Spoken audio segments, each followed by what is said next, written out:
Hello everyone, नमस्कार। मैं doctor Vinod Prasad, Vedanta नेत्र विज्ञान केंद्र से।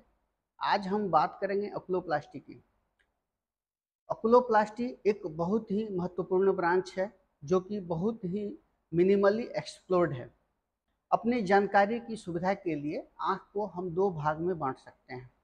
एक वो भाग जो हमारी रोशनी के लिए इम्पोर्टेंट होता है, जिससे हमें दिखाई देता है, और आँख का वो दूसरा पार्ट जिसे हम एडनेक्सा बोलते हैं, वो हमारे आँख की सुरक्षा के लिए ज़रूरी होता है। आँख का सुरक्षा जैसे कि आँख का आंसू बनना, पलकों का सही गिरना और उठना, पलकों का सही जगह पे होना, इन सब में किसी भी प्रकार की अगर एबनॉर्मलिटी आती है तो हमारे आँखों की रोशनी को रिस्क हो जाता है। जैसे आँख का आंसू जो बनता है वो हमारे आँख के सरफेस को स्मूथ बनाता है, जिससे हमारी विजिबिलिटी प्रॉपर रहती है। आँख का आंसू जो है वो लैक्रिमल ग्लैंड से बनता है, एक ड्रेनेज सिस्टम के द्वारा वो ड्रेन होता है, जिसको हम लोग लैक्रिमल सिस्टम बोलते हैं। इस लैक्रिमल सिस्टम में अगर किसी प्रकार की अबनॉर्मलिटी आए, जैसे कि चैनल बंद हो जाए या लैक्रिमल सिस्टम में इन्फेक्शन हो जाए, हम लोग जिसको क्रोनिक डेक्रायोसिस्टाइटिस बोलते हैं, तो आँख से पानी आने लगता है, आँख से कीची आने लगता है।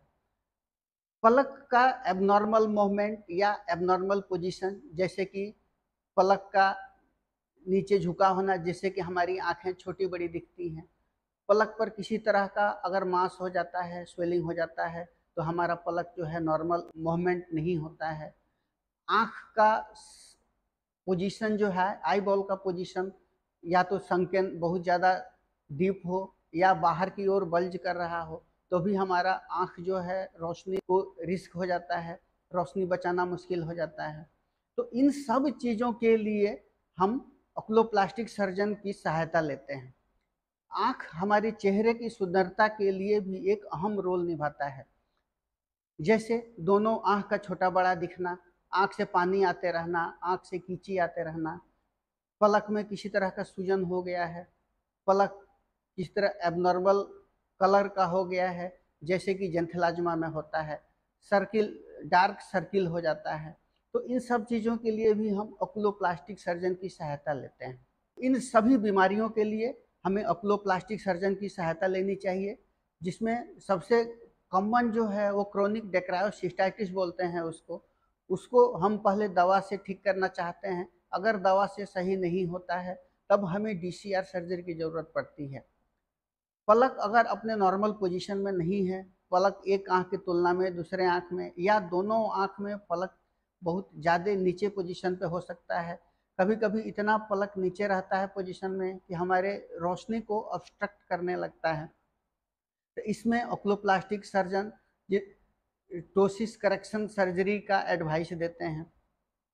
पलक के ऊपर कोई मांस हो गया है, कोई सूजन हो गया है, अगर दवा से नहीं ठीक हो रहा है, तो उसको ओकुलोप्लास्टिक सर्जन सर्जरी करके उस मांस को रिमूव किया जाता है।